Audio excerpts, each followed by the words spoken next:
Hi, good morning, my dear student.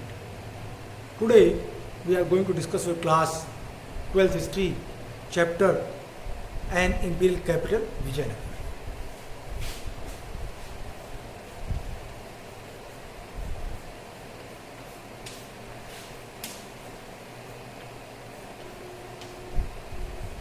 Class 12th history chapter and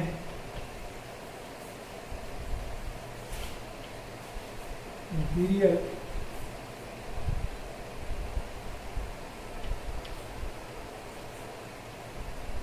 capital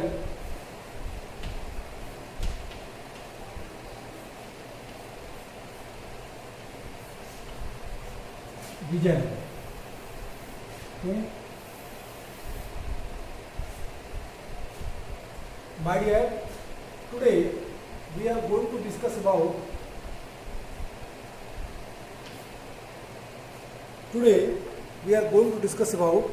the topic Royal Palace, the Royal Center.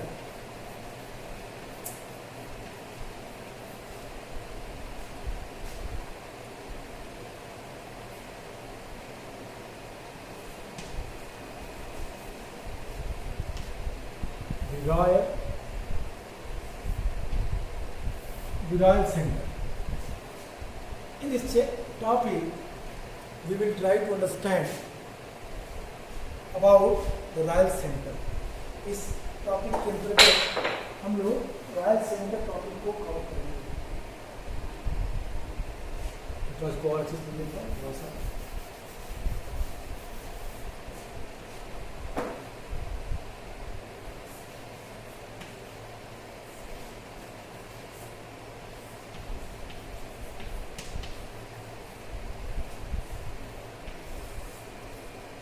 The Royal Center.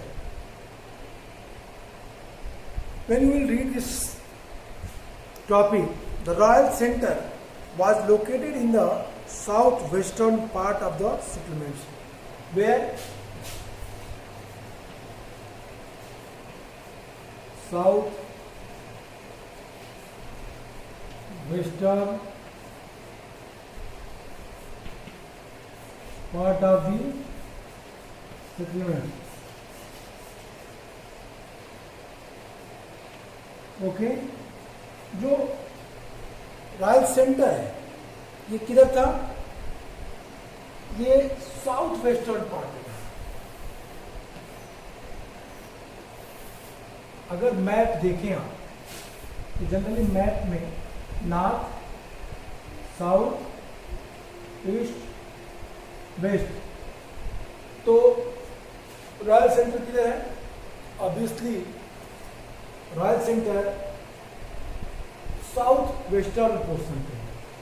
South western मतलब वो कहीं royal centre यहाँ रहा होगा. अगर विजयनगर की spelling को चेक करें पूरा साउथ वेस्टर्न पार्ट पे रॉयल सेंटर आपको दिखाई देगा. Although designated as a royal centre, it included over 60 temples. How strange! Even it is called the Royal Center, but there were 60 temples.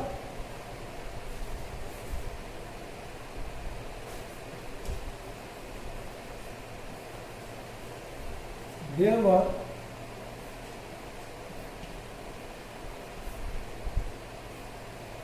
60 temples in this area. कहता है कि royal centre जो north और south western portion पे था विजयनगर के, कहने के लिए ये रॉयल सेंटर था, लेकिन यहाँ पे 60 मंदिर बने हुए थे, 60 टेम्पल बने हुए थे. Okay, I hope you are getting understand what I am saying. आप इन चीज़ों को आसानी से समझ रहे होंगे. तो 60 मंदिरों का निर्माण एक परिक्षेत्र में हो, एक नगरीय क्षेत्र में हो, तो ऑब्वियसली उसे रॉयल सेंटर कहना कहीं ना कहीं क्या लगता है, थोड़ा सा I mean to say that कि This is the specific quality of the Royal Center, that there were the numerous buildings which is directly belong to the royal people, but also there were 60 temples that was in existence, which found in excavation. Okay? कहता है, clearly the patronage of the temples and cults was important for rulers who were trying to establish and legitimacy their authority through the association with the divinities housed in the shrines. कहता है ये मंदिर क्यों 60 मंदिर royal palaces में क्यों है? First of all king अपने को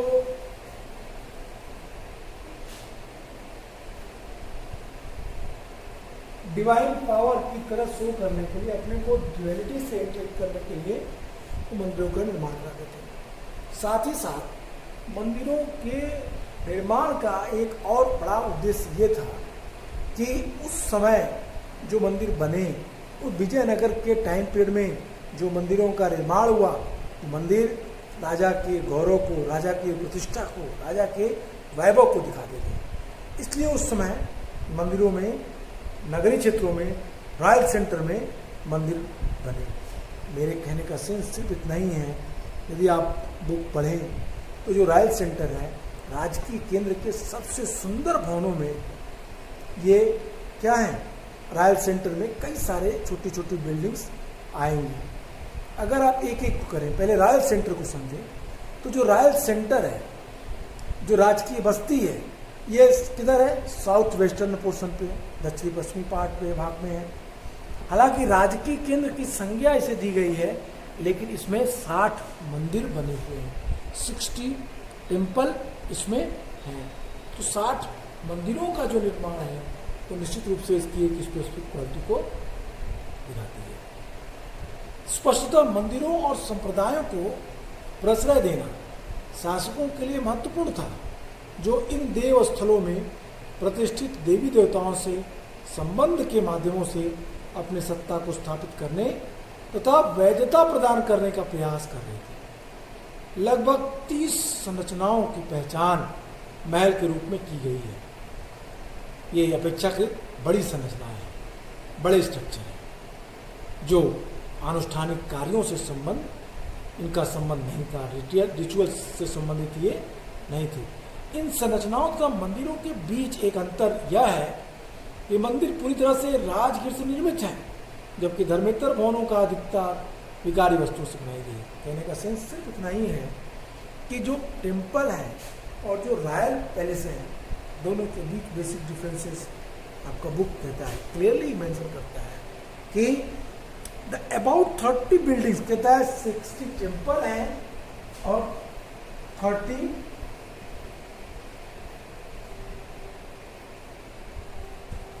रॉयल पैलेस है। रॉयल पैलेसेस है 30। आप बस संख्या अमाउंट को देखिए, क्या रॉयल पैलेसेस 60 मंदिर, 13 ऐसे भवन, 30 ऐसे भवन जो मंदिर नहीं है। किस आधार पे दोनों को हम अलग कर सकते हैं? तो कहता है दोनों को अलग करना अगर आपको है तो कहता है about 30 building complex have been identified as a place palaces. Okay, 35 building as a palaces. तो 30 जो भवन है ये क्या है? पैलेसेस है, राजमहल है, जो मंदिर की संरचनाओं से थोड़े अलग है। These were relatively larger structures that do not seem to have been associated with the ritual functions. 30 जो रॉयल पैलेसेस हैं, no doubt to say that they were क्या है? बड़े स्ट्रक्चर्स, कहेंगे उसको मेजर स्ट्रक्चर्स, या जो बिल्डिंग जो रॉयल पैलेसेस हैं, कहता है कि लार्ज स्ट्रक्चर है। क्या है? Larger structure.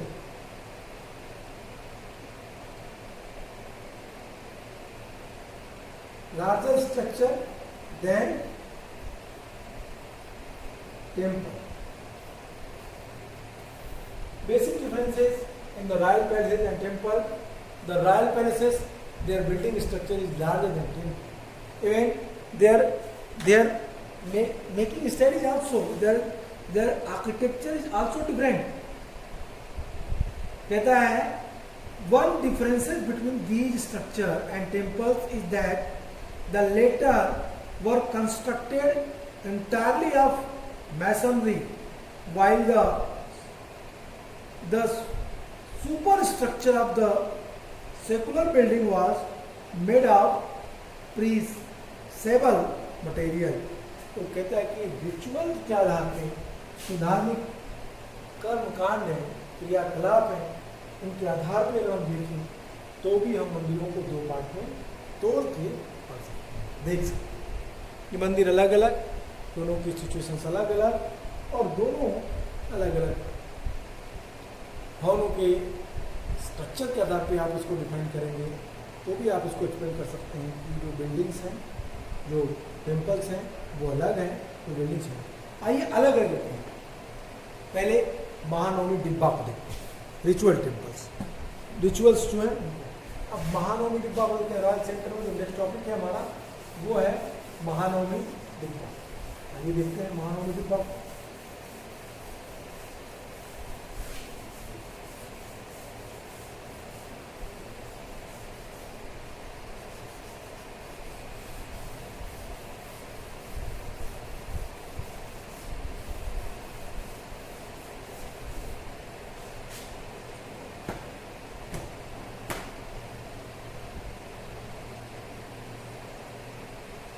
नेक्स्ट टॉपिक है हमारा महानवमी डिब्बा, इसी का सब टॉपिक है।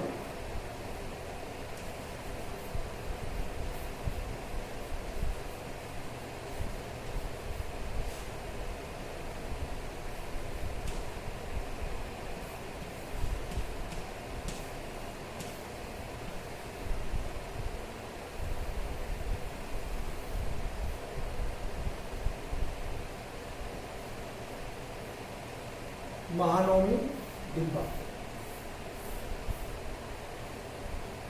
Okay, the word Mahanavami, what is the meaning of Mahanavami? कहता है अगर महानवमी को समझिए तो इसको कई नामों से जाने। महानवमी को नवरात्रि,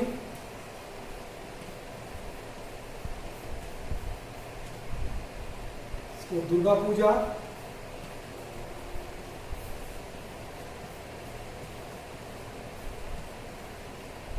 जैसे नामों से भी जाना जाता है। तो कॉमन सेंस है, अक्टूबर मंथ में जो महानवमी आती है, इसमें देवी की आराधना की जाती है, ये विजयनगर का सबसे फेमस फेस्टिवल है। अगर आपको याद होगा, if you have remember where I told you, where I taught you that the Niccolo Conti who explain about the rituals of Vijayanagara की रिचुअलिटीज को एक्सप्लेन करते हुए कहता है कि जो महानवमी के टाइम में जो रिचुअलिटीज होते थे, वहाँ पे कहता है वो कि 250 भैंसे और करीब 4500 बकरे और भेड़ काटे जाते थे, उनकी बलि दी जाती थी। रिचुअल्स में कहता है निकोलो कोंटी पूरा विस्तार से वर्णन करता है दशहरा पूजा की, ये महानवमी जो विजयनगर में होते थे। Let us read your paragraph and then after you will try to understand this topic. आइए देखते हैं। कहता है some of the more distinctive structure in the area have been assigned name based on the form of the buildings as well as their functions. This King's Palace is the larger of the enclosure but has not yielded the definitive evidence of the being royal residence. It has two of the most impressive platforms, usually called the audience hall and the Mahanavami Dibba. कहता है when if you will observe this whole structure, two major structures were there. It was excavated. First, that was Mahanavami Dibba.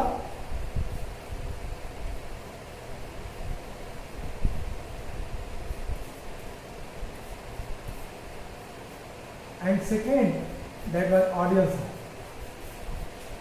Second that was audience hall.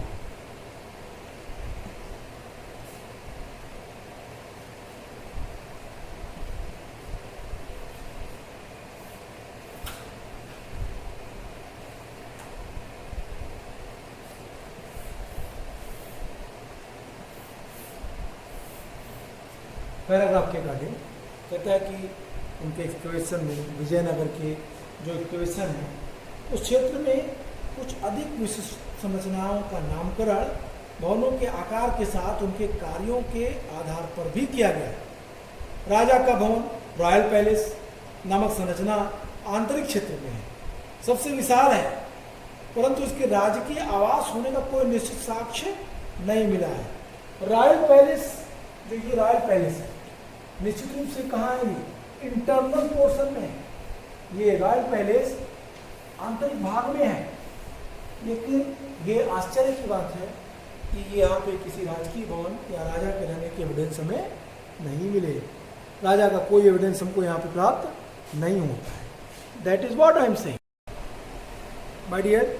When you will read your paragraph the Mahanavami Dibba, on the basis of that you can easily understand about that. There were two structure, a large structure.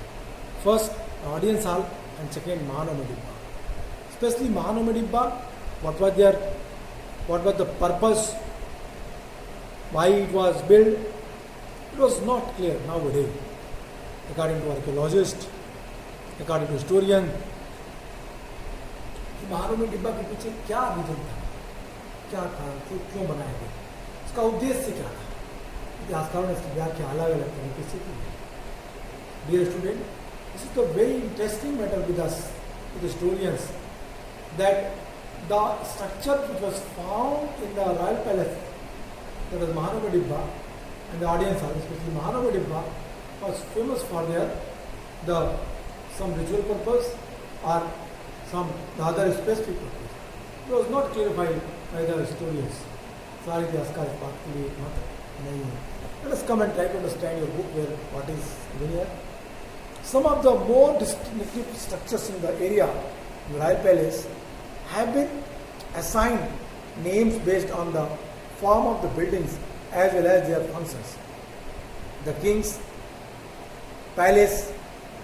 Palace is the largest of the enclosure, but has not yielded the definitive evidence of being a royal residence. It has two of the most impressive platforms, usually called the audience hall and the Mahanavami Dibba. The entire complex is surrounded by high double walls with a street running between them. The audience hall is a high platform with a slot for wooden pillars at close and regular intervals. It had the staircase going up to the second floor, which rested on these pillars.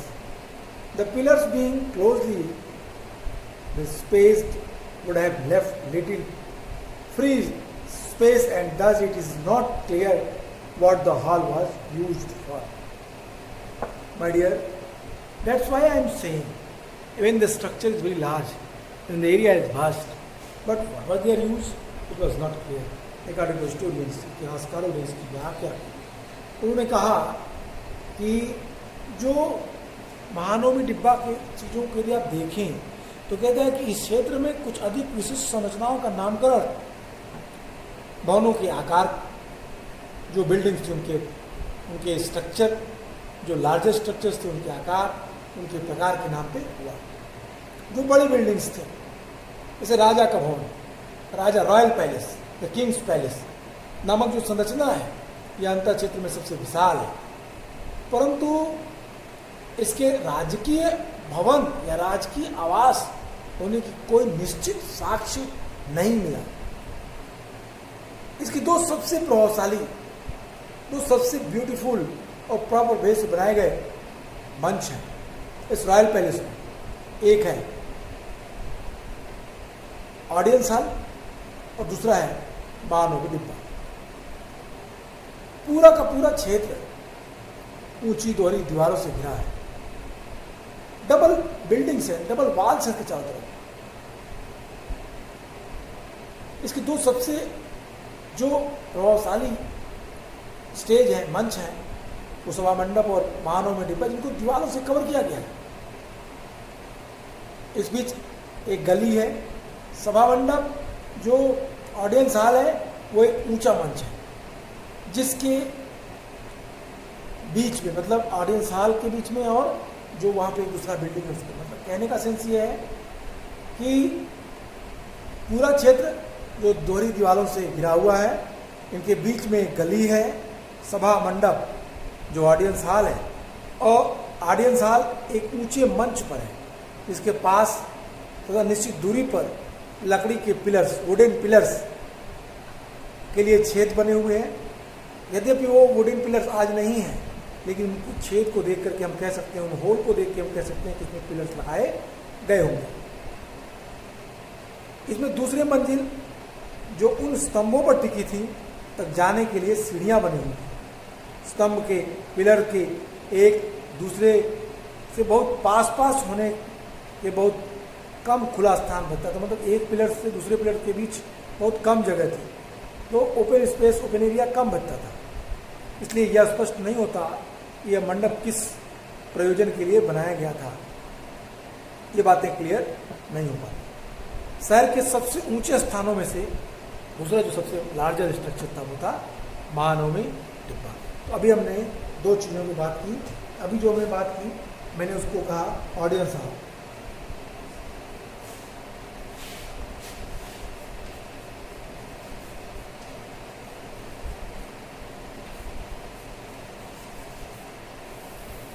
मैंने कहा audience hall, it was larger structure,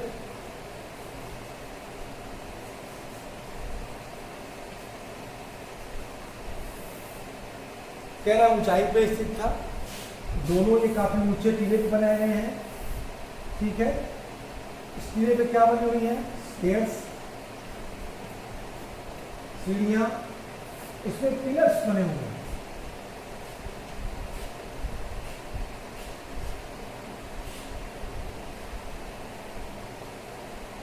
कहता है इनके बीच में अंतराल कम है, इसीलिए इनका क्या यूज रहा होगा ये क्लियर नहीं। ये दूसरी बड़ी बिल्डिंग थी वो था महानवमी डिब्बा। तो महानवमी डिब्बा को देखते हैं। What was the use of Mahanavami, ये ऑडियंस हॉल के बारे में भी हम लोगों ने कहा।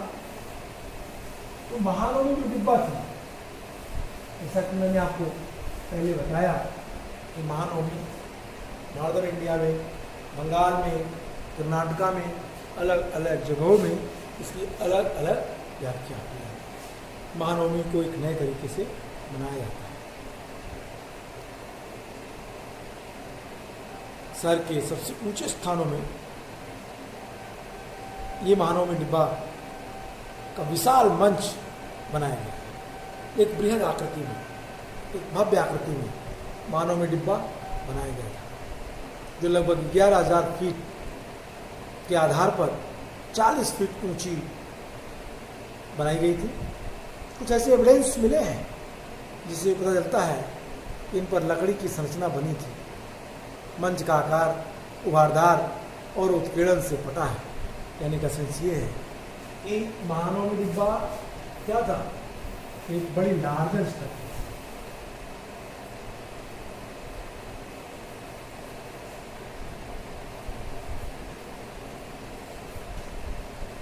और जो इसकी ऊंचाई है, हाइट जो है,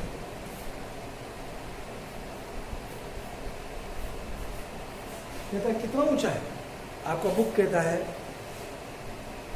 located on the highest points in the city, the Mahanavami डिब्बा इज मैसिव प्लेटफॉर्म। ये क्या है? Massive platform.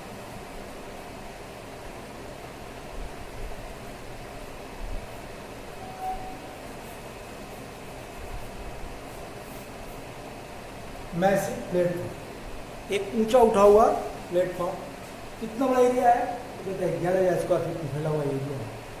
कहता है कितनी ऊंचाई है इसकी, तो कहता है कि massive platform rising from the base of about 11,000 square feet to height of the 40 feet. Height कितनी है?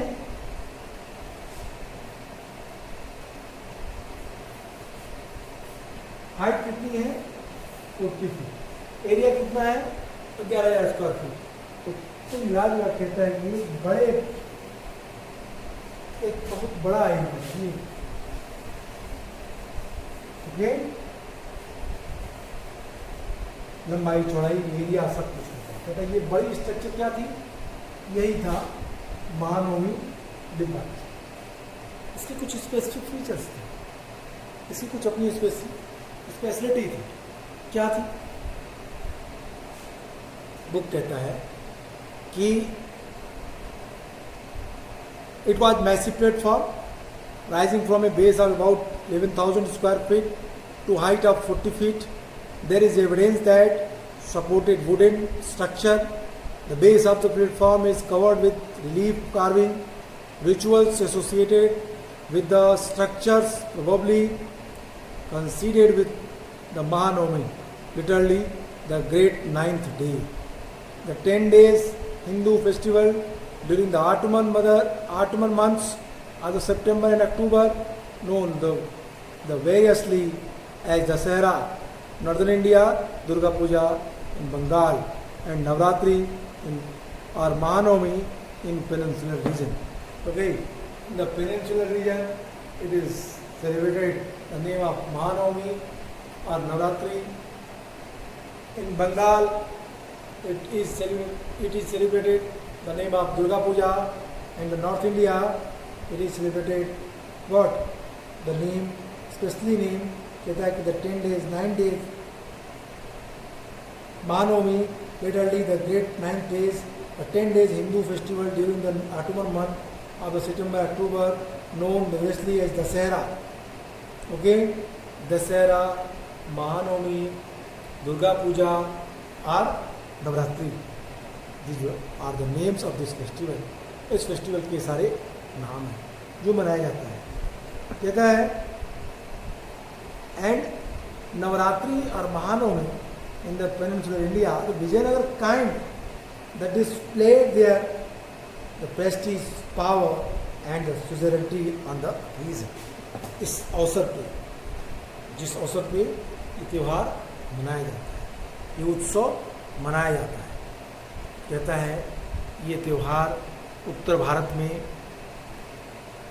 जो है इस संरचना से जुड़े संभवतः सितंबर तथा अक्टूबर के शरद के महीने में आठवंश में मनाए जाने वाले 10 दिन का त्यौहार, हिंदू त्यौहार, जिसे उत्तर भारत में दशहरा कहते हैं, बंगाल में दुर्गा पूजा कहते हैं, तथा नवरात्रि या महानवमी जो पेनिनसुलर रीजन में कहते हैं, ये त्यौहार यहाँ मनाया जाता था।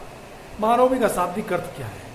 महानवमी का शाब्दिक अर्थ है महान नवा दिन। ओके, महान नवा दिवस। इस महान नवे दिन के अवसर पे जो प्रोग्राम रिचुअल्स संपादित होते थे, इस अवसर पे विजयनगर शासक अपने रुतबे, अपने ताकत, अपना अधिराज्य का प्रदर्शन करते थे। इस अवसर पे होने वाले धर्मानुष्ठानों में मूर्ति की पूजा, राज्य के घोड़ों की पूजा, भैंसों तथा अन्य जानवरों की बलि समृद्धि, नृत्य, कुश्ती, प्रतिस्पर्धा, साज लगे घोड़े, हाथी तथा रथों, सैनिकों की शोभा यात्रा और साथ ही प्रमुख नायकों के अधीनस्थ राजाओं द्वारा अपने अतिथियों को इस अवसर पे क्या किया जाता था? बुलाया जाता था। और इस अवसर पे अनेक प्रोग्राम आयोजित किया जाता था। अपने अधीनस्थों को वो कुछ भेंट देता था, वो औपचारिक भेंट वो अपने अधीनस्थों से प्राप्त करता था। नायक अपनी सेना के साथ खुले मैदान में आयोजित भव्य समारोह में आते थे और राजा उनका निरीक्षण करता था। इस अवसर पर नायक राजा के लिए बड़ी मात्रा में भेंट लेके आते थे। क्या महानवमी डिब्बा जो आज अस्तित्व में है वो इस विस्तृत अनुष्ठान का केंद्र था?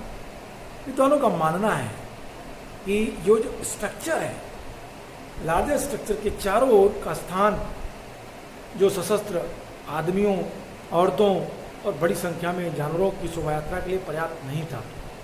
आज के केंद्र में स्थित कई और संरचनाओं की तरह यह भी आज एक पहेली बनी हुई है। It is enigmatic structure now it is what proper explanation that is not clear. I mean to say that according to historians what they observed that about the use of this structure on Mudibba. The starting of the class I was already discussed that the historians they were not in favor of only one hypothesis or one reason that the Manu Mudibba that was used for the ritual purpose. एक ऐतिहासिकता के रूप में ऐतिहासिक मतलब कर्मकांड के रूप में का इस्तेमाल किया गया होगा, इस बात के लिए इतिहासकार सहमत नहीं है। उनका मानना मानव डिब्बा का कुछ मतलब रहा होगा, बट आज डेट में हम उसे क्लियर नहीं कर सकते, क्योंकि उसका जो स्ट्रक्चर है, जो बिल्डिंग है, उसको देखने से ये बात क्लियर हो जाती है कि जगह कम है और ऐसी जगहों पे परेड, ऐसी जगहों पे भव्य शोभा यात्रा निकालना थोड़ा मुश्किल रहा होगा। तो इतिहासकार इससे सहमत। आज के लिए इतना ही, फिर मिलेंगे अगली क्लास में, फिर बातें करेंगे। Good bye.